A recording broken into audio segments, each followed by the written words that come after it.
All right, today we're going to look at the battery location and how to change the battery in a F-150. This is a 2015 to 2020.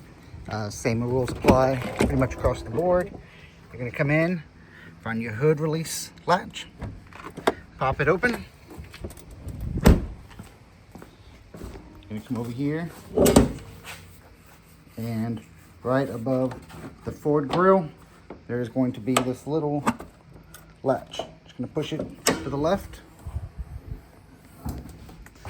Gonna find your battery here on the left side. These are going to be 10 millimeter. You're gonna take off this one here, or at least loosen it up. Same thing here. Pull your battery cables off, negative first, and then pull your battery out. Just put your new one in, go back in the reverse order, and you are good to go.